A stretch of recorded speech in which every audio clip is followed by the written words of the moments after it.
क्या हाल है शाह जी, आपको भी पकड़ लिया है? तो फिर अब क्या रहता है आपका? कोई बात नहीं, खासा की खातिर जान भी देने को तैयार। मैंने जब उनको प्रेजेंस वैन में देखा था तो वो बिल्कुल ठीक ठाक हालत में मौजूद थे। उनका यही जवाब था कि इंशाल्लाह मेरी तो इमरान खान पे के लिए जान भी कुर्बान है। तकरीबन 4:30 से 5 बजे तक वो वैन वहाँ पर मौजूद थी जब तक हम स्पॉट पे मौजूद थे। मेरा पीछा किया गया, इसका मैंने ट्वीट भी किया। अब मुझे नहीं पता कौन लोग हैं, क्या चाहते हैं। अब जो है थोड़ा सा प्लान चेंज किया हुआ है दफ्तर आने का, मैं सीधे रास्ते से दफ्तर नहीं आ रहा।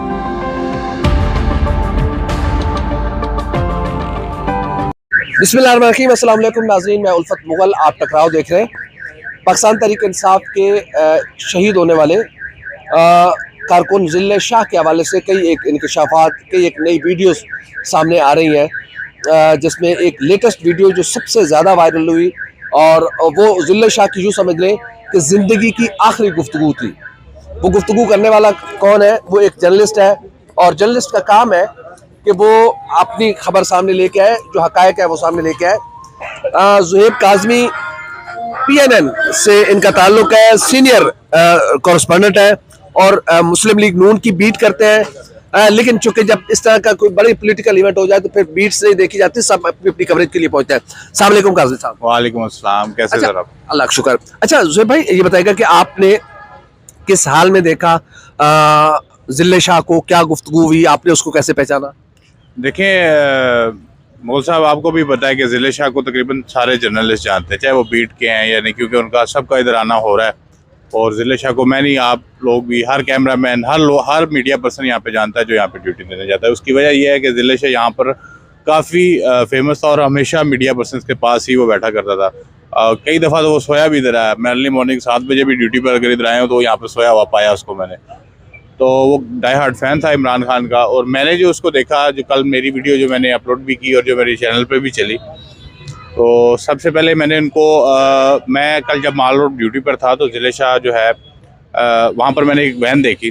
पहले उस वैन के पास जब मैं गया तो कुछ जहाँ पे गिरफ्तार कारकुनान जो है वैन के अंदर मौजूद थे, प्रिजनर वैन। हाँ जी।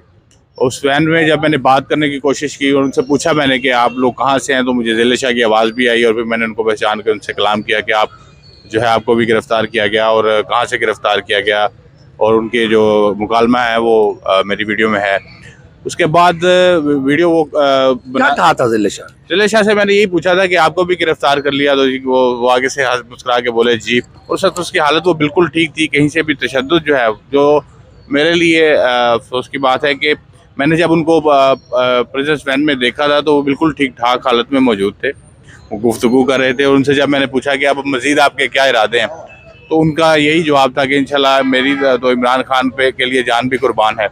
और ये उनका आखिरी जुमला था। जिसके बाद मैंने बाकी उनसे तादाद पूछी कि आप लोग कितने टोटल लोग यहाँ पर मौजूद हैं, तो उनका जवाब था कि 10 लोग हम यहाँ पर मौजूद हैं। ये क्लिप बनाने के बाद फिर मज़ीद चूँकि वहाँ पर झड़पें भी हो रही थी, शेलिंग भी हो रही थी, पथराव भी हो रहा था, तो मैं मज़ीद अपनी जो है चला गया। मैंने वहाँ पर मज़ीद अपनी ड्यूटी पे जो है वो चला गया। इससे साफ जाहिर तो ये है कि जब तक वो प्रिजनर वैन में था वो ठीक था, उस पर तशद्दुद नहीं हुआ था। जी बिल्कुल मुगल साहब, मैं 12 बता चुका हूँ पहले भी कि मैंने ये क्लिप जब बनाया था वो तकरीबन 4 बज के कुछ मिनट्स का वक्त था जब ये क्लिप शूट हुआ। और शूट करने के फौरी बाद मैं ये क्लिप्स जो है साथ साथ अपने इदारे में ग्रुप में भिजवा रहा था। और जब इनकी डेथ की खबर सुनी तो उसके फ़ौरन बाद मैंने ये क्लिप दोबारा पॉइंट आउट किया अपने दफ्तर में कि ये जो जिस शख्स की डेथ हुई है, इनको मैंने हिरासत में। कितना दौरानिया उस आपकी वीडियो बनाने का और उसकी डेथ की खबर आने का दौरानिया कितना होगा? कम से कम मैं फील्ड में था, मैंने जब ग्रुप में उनकी डेथ की खबर देखी तो उस वक्त तकरीबन 7 बज के कुछ मिनट हुए थे। 7 बजे के बाद की बात है जब उनकी, यानी कि 3 घंटे का दौरान। और तकरीबन 4:30 से 5 बजे तक वो वैन वहाँ पर मौजूद थी जब तक हम स्पॉट पे मौजूद थे। तो ये दौरानिया जो है 2 घंटे का तकरीबन बनता है, 2 घंटे और कुछ मिनट का, जिसके दौरान जो है उनकी जो है वो डेथ की खबर आई। तो ये मेरे लिए काफ़ी ज़्यादा एक शॉकिंग न्यूज़ थी, एक अफसोसनाक खबर थी। मैंने अपने फ़राइज़ अंजाम देते हुए अपने अदारे में भी बताया, अपनी खबर भी ब्रेक की, खबरों में चैनल पे भी बताया। और फिर उसके बाद रात को मैं ये सोशल मीडिया पे भी मैंने स्टेटस अपलोड किया कि मैंने जब खुद अपनी आंखों से उनको देखा है, तो फिर जो है इनकी हलाकत जो है वो उसकी गुत्थी सुलझनी चाहिए, उनकी मौत की जो वजह है वो सामने आनी चाहिए। उनका आया वो हादसाती मौत थी या उन पर तशद्दुद किया गया, वट जो भी है, ये बात जो है सब मेरे ख्याल से जो है आवाम के सामने जो है वो लाई जानी चाहिए। अच्छा, जब आप तक अचानक ये खबर पहुंची, ज़ाहिर है आप अपने जो आपका पेशा वराना अमूर है, हम सब मसरूफ़ थे उसमें, हमें कोई एक चीज पे हमारी फोकस नहीं होता, बल्कि जो चीज हमारे सामने होती है हम दूसरी तरफ मूव कर जाते हैं। यानी कि जिले शाह से जैसे आपने बात की, फिर जब शेलिंग शुरू हो गई हम जिले शाह को भूल के हम शेलिंग पे लग गए, तो हमें कुछ मालूम नहीं होता, इवन कि हम अपनी फैमिली का फोन तक अटेंड नहीं कर सकते, इतने हम मसरूफ होते हैं। जब आपके पास ये इत्तला पहुंची कि जिस बंदे का मैंने थोड़ी देर पहले इंटरव्यू किया था वो प्रिजनर वैन में था, वो मर कैसे गया, उसकी डेथ कैसे होगी, क्या? देखिए, ये फीलिंग्स आप अंदाज़ा कर सकते हैं कि एक तो वो शख्स जो था वो आपको पता होगा कि स्पेशल चाइल्ड था और वो बहुत मोहब्बत वाला शख्स बच्चा था। मैं उनको बच्चा इसलिए कह रहा हूँ कि वो वाकई ही एक मासूम इंसान था। तो जब मैंने उनसे पूछा, और मुझे ये अंदाज़ा ही नहीं था कि जो गिरफ्तार किए गए कारकुनान हैं उनके साथ क्या सलूक होगा। और जब उनकी डेथ की खबर सुनी, मैंने अपने ही न्यूज़ ग्रुप में अपने चैनल की जो रिपोर्टर हैं, क्राइम रिपोर्टर, उनकी जानब से खबर देखी, तो मेरे लिए काफ़ी ज़्यादा ये जो है एक शॉकिंग न्यूज़ थी मेरे लिए। काफ़ी ज़्यादा जो है एकदम मैं परेशान हुआ था।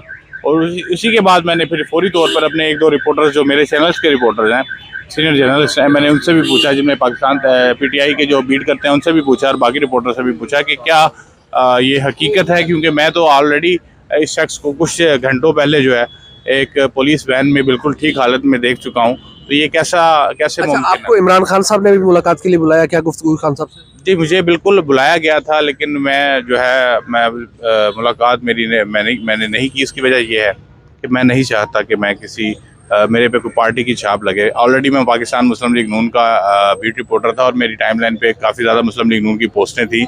इसको सोशल मीडिया पर ये कहा जा रहा है कि जी ये तो नून लीग का वर्क जो है डाई हार्ड फैन है। मैं किसी नून लीग का, हम तो बीट कवर करते हैं। आज बीट मेरे पास, आप और मेरे दोनों के पास नून लीग है, कल में PTI, पीपल्स पार्टी, कुछ भी मिल सकता है, बल्दियात, स्पोर्ट्स, कुछ भी मिल सकता है। तो बस यही मेरे साथ है कि मैं इस नून लीग का बीट रिपोर्टर था और मैं अब हम ज़मान पार्क भी आते हैं ड्यूटी के लिए, इस वक्त भी हम ज़मान पार्क खड़े हैं। तो लोगों को ये समझना चाहिए कि जो रिपोर्टर्स हैं, जो जर्नलिस्ट हैं, ज़्यादातर सारे जर्नलिस्टों की अगर मैं गारंटी नहीं देता, लेकिन कम से कम हम जो फील्ड रिपोर्टर्स हैं जैसे आप हैं, हम किसी की साइड और तरफदारी नहीं लेते। हमारा काम है अपनी सहाफत करना और अपनी जो आपने देखा जो वो आप अपने कलम से लिखें। कुछ लोग आपका पीछे भी कर रहे हैं, कुछ नामालूम कॉल्स भी आ रही हैं। जी बिल्कुल, कल मेरे साथ ऐसा हुआ जब मैं घर गया दफ्तर से, तो मेरा पीछा किया गया, जिसका मैंने ट्वीट भी किया। अब मुझे नहीं पता कौन लोग हैं, क्या चाहते हैं और क्या वजह, कोई बात नहीं किया किस में नहीं, मेरी किसी से बात नहीं, क्योंकि मैं थोड़ा सा इस बात थोड़ा लेकर घबरा गया था। लेकिन फिर मैं अपने आप को सेटल करके घर पहुंचा और उसके बाद मैंने अब जो है थोड़ा सा प्लान चेंज किया हुआ है दफ्तर आने का। मैं सीधे रास्ते से दफ्तर नहीं आ रहा और बस ये अब अल्लाह खैर करेगा। आपने बिल्कुल घबराना नहीं है। देखें, हमारा प्रोफेशन है और जो हम देखेंगे वो हमारा बताना, ये हमारी जिम्मेदारियों में से है। खुदा ना करे हमारा कोई एजेंडा नहीं है। हम ज़ुहैब काज़मी साहब से आपने बात सुनी, काज़मी साहब के मुताबिक जब उन्होंने आखिरी गुफ्तगू जिले शाह से की, जिले शाह ने ये कहा कि वो इमरान खान के लिए अपनी जान भी दे देंगे। और फिर इस वीडियो जब उन्होंने रिकॉर्ड की, उसके तकरीबन कुछ 2 से 3 घंटे वहाँ पर वो प्रिजनर वैन वहाँ पर मौजूद रही। प्रिजनर वैन में जिले शाह ही मौजूद रहे और फिर तकरीबन 2 घंटे के अंदर अंदर जिले शाह की मौत की खबर आती है। तो यकीनन इससे सवालात उठते हैं कि एक ऐसा सियासी वर्कर जो प्रिजनर वैन में था, तो फिर कौन, किसने उसे निकाला, किसने उस पर तशद्दुद किया, ये सारा मामला क्या है? यकीनन इन सवालात के जवाब इसलिए आने चाहिए कि अगर कोई उसमें रिस्पॉन्सिबल है तो फिर उसके खिलाफ कार्रवाई की जानी चाहिए, क्योंकि एक इंसानी जान का मामला है। हमारे दोस्त ज़ुहैब काज़मी का कहना है कि उनका नामालूम अफराद उनका पीछा कर रहे हैं, वो थोड़े से घबराए भी, डरे भी। लेकिन जाहिर है हमारा ये प्रोफेशन है, वो मुस्लिम लीग नून के बीट रिपोर्टर है, उनका कोई एजेंडा हो नहीं सकता। मेरे साथ वो काम करते हैं, मैं भी मुस्लिम लीग नून की बीट करता हूँ, लेकिन इस वक्त हम दोनों ज़मान पार्क के बाहर मौजूद है। जो टेलीविजन की रिपोर्टिंग है उसमें बीट्स होती हैं, लेकिन ऐसा ये नहीं है कि अगर नून लीग का कोई इवेंट नहीं है तो फिर मैं दफ्तर बैठा रहूँ। बल्कि उसके लिए ज़रूरी है कि जब कोई खुदा न करे बड़ा पॉलिटिकल, हम सारे पॉलिटिकल रिपोर्टर्स हैं, जब कोई बड़ा पॉलिटिकल इवेंट होता है, जैसे मरियम नवाज शरीफ साहबा जब वतन वापस आई, तो हम सारे जितने PTI, नून लीग, पीपल्स पार्टी के बीट रिपोर्टर्स थे, वो सारे के सारे एयरपोर्ट पहुंचे हुए थे। 8 तारीख को जब यहाँ पर एक नाखुशगवार सूरत हाल पैदा हुई सियासी कारकुनों और पुलिस के दरमियान, तो तमाम बीट रिपोर्टर्स, कोई नून लीग करता है, कोई पीपल्स पार्टी करता है, कोई PTI करता है, across the board, even crime reporter, sports reporter, पूरी टीमें यहाँ पर फील्ड में उतरी हुई थी। तो हमारा कोई एजेंडा नहीं है, हमारा काम है सिर्फ आवाम को सच बताना, जो हम देखते हैं एज इट इज हम आवाम के सामने रिपोर्ट कर देते हैं। तो हमारा कोई एजेंडा नहीं है। हमारे दोस्त को वो इंतहाई शरीफ आदमी है, वो थोड़ा सा घबरा गए थे। उनका कहना है कि वो उन्होंने अपना प्लान चेंज किया है कि जब वो दफ्तर आते हैं तो फिर जिस रास्ते से जाते हैं उससे वापस नहीं आते, या जिससे आते हैं उससे वापस नहीं जाते, तो उन्होंने थोड़ा सा अपना रूट प्लान चेंज किया है। बहरहाल इसका पीटीआई के कुछ लोगों ने इनसे मोबाइल भी मांगा, लेकिन इन्होंने अच्छा किया कि उन्होंने मोबाइल देने से इनकार किया। उन्होंने इमरान खान साहब से भी मुलाकात नहीं की। उनका कहना है कि मेरा कोई एजेंडा नहीं है। जो मैंने देखा जिले शाह के हवाले से, जिले शाह की जिंदगी की आखिरी गुफ्तगू ज़ुहैब काज़मी से हुई, और इसी गुफ्तगू ने बहुत ज्यादा सवालात उठाए कि एक बंदा प्रिजनर वैन में मौजूद था, फिर किसने उसको निकाला, किसने उस पर तशद्दुद किया और कौन है उसकी मौत का जिम्मेदार। हमारी वीडियो आपको कैसी लगी? लाइक करें, कमेंट करें, सब्सक्राइब करें, बेल आइकन के बटन को दबाएं ताकि जो भी हमारी वीडियो है सबसे पहले आप तक पहुंचे। अल्लाह हाफ़िज़।